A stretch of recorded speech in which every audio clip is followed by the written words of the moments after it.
And so the theme of today's vlog is making ordinary things fun. The little things in life like that just, oh, it makes me so happy. If you're a mom, you need this stuff. And I love my little family and I just love her so much. Gosh, I didn't think I was gonna get that deep right now. Is that you? Say hi, I'm Willa.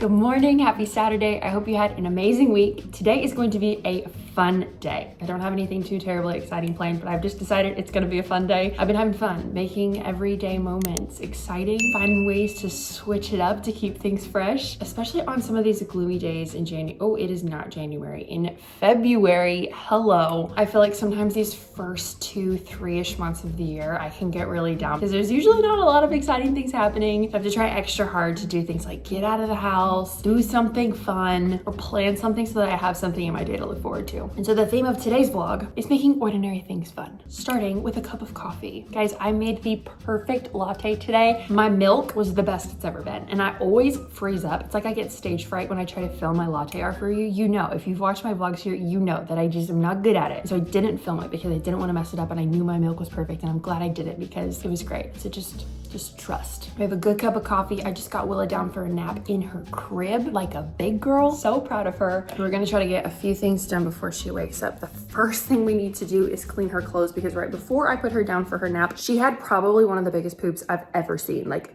biggest poop of her entire 3 months of existence. It got all over her clothes, which I usually try to prevent, but this time it was just unavoidable. It's funny too, the last time she wore this outfit, literally right after I put her in it, after breakfast, she blew it out again. So it must just be something about this outfit that she doesn't like. She's only lasted about 2 hours in it every time I've put it on her before she poops it out, which is so sad because look how cute it is. Like, come on. Chandler and I want to go to France this spring. We're trying to plan that trip right now. If we end up going, she has to wear this. Can you imagine tiny little Willa wearing macarons in France? What I've been doing when Willa has a blowout, getting the stains off while they're fresh is key. So I usually try to rinse it with water, and then this Miss Mouth Messy Eater stain treater is magic. I talked about this on my baby registry must-haves video, but if you didn't watch it, your mom, or just honestly, you can use this for anything. It's so good. You just spray it on here, right onto the stain. It literally comes right off. Like, is that not the most amazing thing? Wow, boom, gone. That's insane. The little things in life like that just, oh, it makes me so happy. If you're a mom, you need this stuff. I need to get a bigger bottle. Then wring these out a little bit and then I'll throw these in the wash. This has saved so many of her clothes. I can't believe I'm already 3 months postpartum. I am officially out of the 4th trimester. In a lot of ways, it feels like it's been forever, but then at the same time, I feel like we just got her. Chandler and I's favorite thing to do right now, once we put her down, is just lay in bed and look at pictures of her from the first week we brought her home and cry because she's so tiny. And I was not prepared for how quickly she was gonna grow and like get so chunky and big. She literally, I feel like she's a teenager. She feels like a straight up toddler now. And I feel like she's so advanced for her age. Like, she's so aware of her surroundings. She's already starting to sit up. She has this little seat. It's called Up Seat. And it's just this tiny little seat. It's so cute. We stick her in it and you kind of strap her in. I've been setting her on the counter. It has like a little tray thing you can attach to it while I make breakfast. And it's so fun because she can watch what I'm doing. And it's been saving me because the other day her swing motor broke, which is usually the chair she sits in. So I got to get that fixed. But anyways, she's growing up and I feel like tomorrow she's going to be off to college. And so I just can't handle it. And honestly, now that we're out of the first 3 months, looking back, I genuinely feel like the first 6 weeks are the hardest. I mean, everybody's experience is different, but for us, the first 6 weeks are the hardest. And if I could go back and like give myself a piece of advice, I would tell myself, like, set your expectations that the routine is going to be no routine, because there is no routine in the beginning. Like, they are not capable of sleeping on a schedule. They're like just waking up to the world. I found that the days that I set my expectations really low, or just threw my expectations out the window altogether, not in a negative way, but just like being okay with things not looking like what you think they're gonna look like being okay not being productive all day, being okay if your baby only wants to be held all day, and being okay just taking things as they come and rolling with it. Like, literally just go with the flow, which is kind of opposite of every way that my personality is. Like, I like to have a plan the night before. I like to organize the day ahead and have a timed out list of what I'm gonna do and how I'm gonna be productive, so that at the end of the day I can look at my list of everything I've checked off and feel a sense of accomplishment accomplishment that I got everything that I needed to get done. But when I did that in those first 6 weeks, and even the first 3 months, truly, I found myself getting a lot more frustrated because rarely, like maybe 1% of that time, was I able to actually be productive and accomplish the things on my list that I had set out to accomplish for the day. And so just for the season, I feel like a mindset shift of throwing out my expectations of productivity would have really helped me, because also it doesn't last very long. Truly, now that we're 3 months out, I'm like, whoa, that went by so fast. And people told me that, but I didn't realize how fast it would go until we did it ourselves. And now I'm like, I can't believe that she's already so grown and she's starting to sit up and she's like developing a personality, and it's so fun. Like being a mom is so fun. And I just wish if that's something that you desire, that everybody could experience that, because it's also given me such a deeper understanding of the love that God has for us. I don't mean to get too deep or hyper spiritual about it, but when I look at Willa, especially in those first few weeks when literally all she could do was sleep, cry, poop, and eat, I remember looking at her and thinking, I'm so proud of you. She didn't do anything. She couldn't do anything, but I'm so proud of her, and I loved her so much. Literally nothing she could do, nothing she can ever do in her whole life will ever make me not love her. When she grows up and she makes a mistake, or she does something wrong, or she does something mean or hurtful to me, like I still will not love her any less. And understanding that from the perspective of a parent, and then thinking about that with our relationship with God and how we're his children, and literally he loves us so much, nothing we could do, we could mess up, turn away, do the worst thing in the world, and he would still love us, because his love for us is not dependent on what we do or don't do in life. It's not contingent upon whether or not we measure up or how productive or good we were that day. Like he just loves us because we're his kids. And like I get that now on such a deeper level now, being a parent. Being a parent is literally the best. I've read a quote somewhere that was like, motherhood is holy work. And man, I get what they mean. It is truly the most refining, sanctifying thing I think I've ever done aside from marriage. I get why God wants us to get married. I get why families are such a beautiful picture of his love and covenant and relationship, and it's just the coolest thing. I'm learning so much. Also, another thing I've been thinking about a lot recently in my quiet time is that verse that says that children are a reward from the Lord. And that is such a cool perspective, especially on the hard days when it might feel, or at least I felt like this. I don't know if any other moms out here have felt like this, but sometimes I have felt like on top of what a blessing it is to have a child and be a mother, it's also sometimes, burden is the wrong word because it's not a burden, but it almost feels like you're giving up such a big part of yourself. You're giving up part of your life, part of your career. And although I know that I can still work towards my goals and have dreams and have a career also while being a mom, right now in this season where she's so little, like she needs all of me. And so I feel like I've had to put a lot of those things on the back burner. And I feel like I hear a lot about like the sacrifice you make as a mother. And while yes, there are definitely sacrifices, that verse,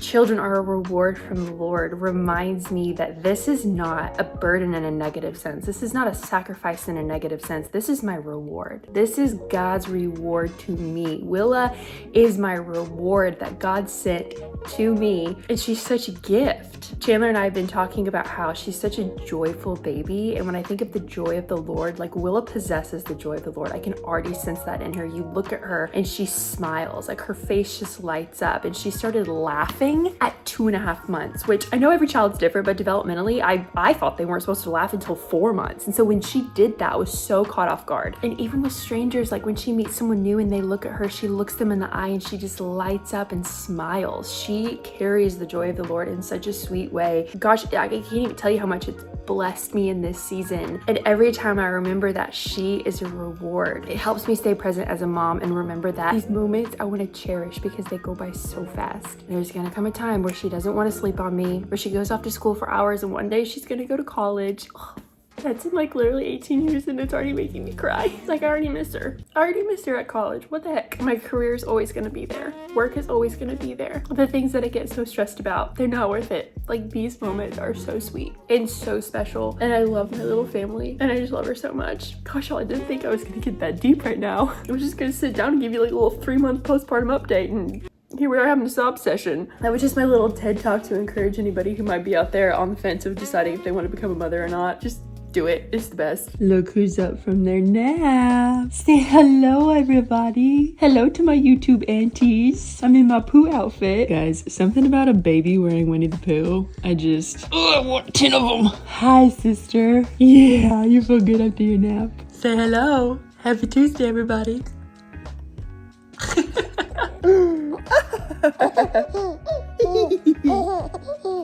You like to laugh? She loves this little play gym. This is from Love Every, and I am obsessed with this company because they have toys that are designed to help your baby through each developmental milestone. It's a subscription service, and you get a new box every month or so with different toys that coordinate with your baby's learning and development, which I think is so smart. Honestly, I think I attribute a lot of her alertness and ability to play independently to this, because I'll put her down in this every morning and then she's good for like 20 or 30 minutes. It gives me time to go take a shower, get ready for the day, and she loves it. We just got our 3 and 4 month kit, and it has some high contrast images and a little mirror, a little teether and toy that she can grab. This cute little rattle, this little cage looking thing with a bell inside, and a little toy. And this soft book, look at this. It's got the little, it has all the sensory things, little high contrast images. You can also swap these out. I mean, it's seriously so cool. They have different textured fabrics for them to touch. She is obsessed with this. She also loves looking at herself in the mirror. And then every box comes with a little book and a guide to parents that kind of walks through each of the toys and how to best use them to help your baby's development and what to expect during each milestone. This, I feel like, has been such a great resource for Chandler and I to learn what's going on in her brain and how we can best help her when we're playing with her and doing tummy time and helping her start to develop those skills early on. I can't say enough great things about this company. I'll put a link down in the description box below of this little play gym for anyone that's interested. You love hitting those little links, don't you? What's this? Oh, Willow, this is a new one. Can you grab on? She's just learning how to grab things. Can you grab it? Whoop, I'm trying. What about this? What is this? Whoa. Ooh, feet up. Watching her discover herself in the mirror is the cutest thing. Is that you? Say hi, I'm Willa. Got all her little high contrast pictures right here. She loves this thing. Oh, you gonna roll over? Are you gonna roll over for everybody? Woo! Wow! Into your pictures. Good job, baby.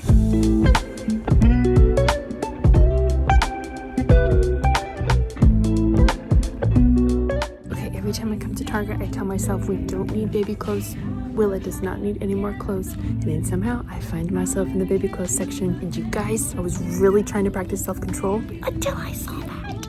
Are you kidding me? Can you imagine Willa in this? I'm sorry, but she needs it.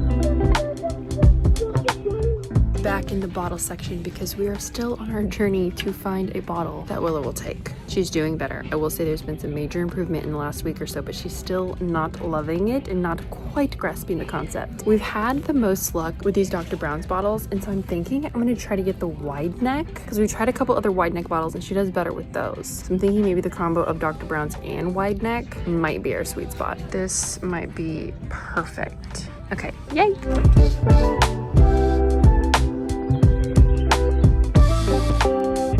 Okay, I need to leave the baby section before I spend any more money.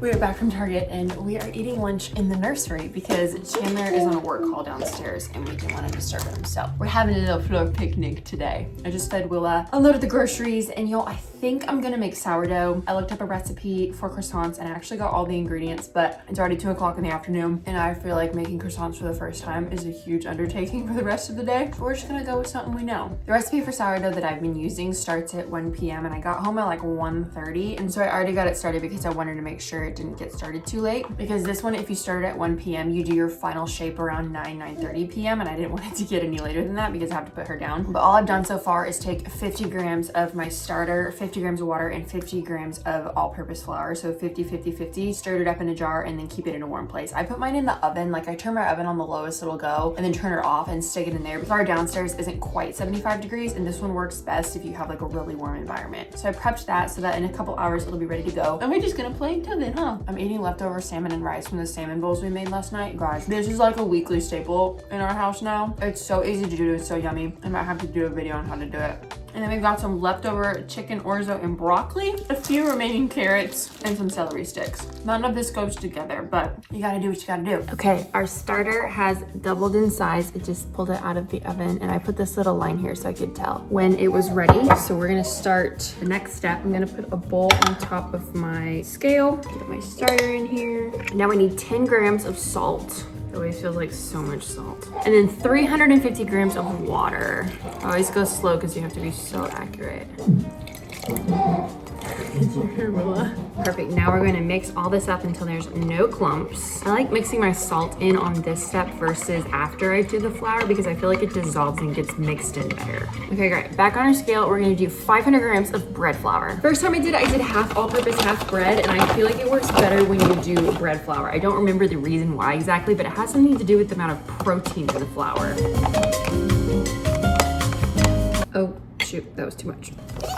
That was like way too much. Take off. I still need to get a baton, batanon, whatever that official sourdough bread basket is. I need to get one of those. And I need to get a razor because I still don't have one. All I'm using is like a sharp knife. I gotta say, it really is not the same. So next time we do this, hopefully I'll have the right tools. Right now I'm just using what I have. Okay, we're gonna get this incorporated until it's a shaggy ball of dough. Should look kind of like this. Then we're gonna let this rest covered in a warm place for 30 minutes. Now on to dinner. We are keeping it easy tonight, making our classic chicken and veggies. It's so easy. We usually just cut up a sweet potato and some cauliflower, throw it in a bag, drizzle it with some olive oil, salt, Italian seasoning, shake it up. You could also do this without a bag, but I'll show you a trick. Sheet pan. Once you get it all on your sheet pan, this is gonna go in the oven at 375 for like 20-30 minutes until it get like nice and kind of roasty, crispy. And then we're gonna use the same bag for our chicken. Tonight I'm gonna show you how to stop making dried chicken. I have to admit, I made dried chicken up until I went on Next Level Chef, and then I learned how to do it the right way. So I'm gonna show you tonight. It's super easy. Only gloved one hand because this is the hand I'm gonna use to touch the raw meat, and then I have one clean hand that I'm gonna use for seasonings. That's super important. You always wanna keep one hand clean. Chicken goes in the bag. If you see, chicken breasts always have like one thick side and one thin side, and so if you were to cook it just like that, it's not gonna cook evenly. So the reason we're putting it in this bag is because we need to pound it out to get it nice and even so that we get an even cook. Get it on a cutting board, meat mallet. Now you might be thinking, why can't you just pound it out without the plastic bag? Why do you need the plastic bag? Well, my friends, chicken meets meat mallet. You have chicken juices flying everywhere. That's why you want to get it in a Ziploc bag or between plastic wraps so that you don't have chicken juices flying all over your kitchen. And the bonus of using this plastic bag is that now we have a little bit of seasoning already on our chicken. We're gonna lay them on the cutting board, grab my seasonings. First, we're going to generously salt both sides. Again, I'm doing everything with my clean hand, and then I'm using my gloved hand to touch the chicken. Keep everything separate. Now this seasoning mix I learned from the chef who helped me prepare for Next Level Chef.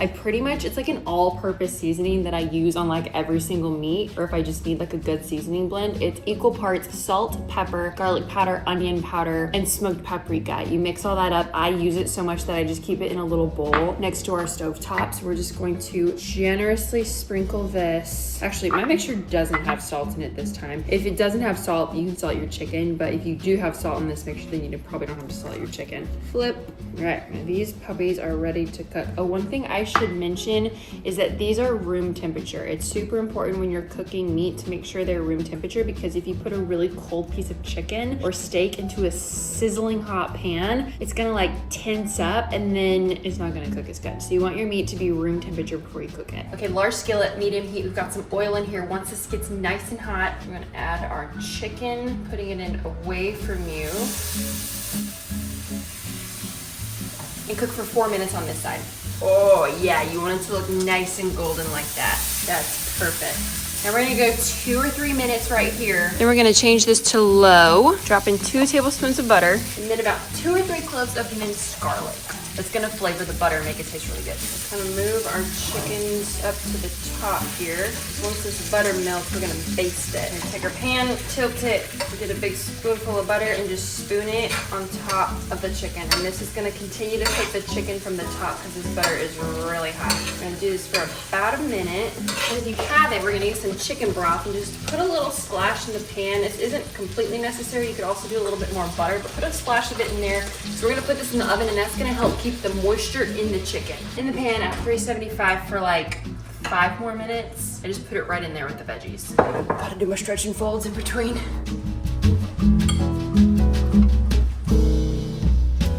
Oh yeah, baby. Can you see these chickens? Guys, this is how you cook a chicken breast. Stop cooking dried chicken. And you can use this same process for pork chop and steaks. I feel like it's very similar. You wouldn't probably put chicken broth in the steak. If you have a really thick steak, you'd stick it in the oven. If it's thinner, you just can do it on the stove top and sear them, you're done. Same with the pork chop. We don't really put the pork chop in the oven because you can have pork chop a little bit medium rare. It's the same idea. I mean, come on.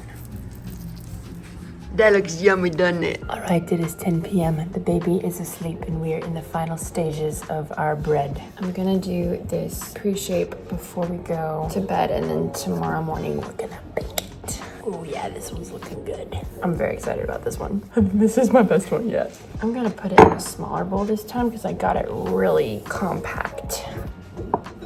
Okay. You guys, I hope you have an amazing weekend. Thank you so much for watching this vlog. If you liked spending the day with me and it made you smile, please give this video a big thumbs up. And before you go, hit that subscribe button if you're not already, because we are so close to 700,000. We'll see you next week. Bye. Good morning, it's the next day. I couldn't go without showing you the bread. She's beautiful. Okay, we love you, bye.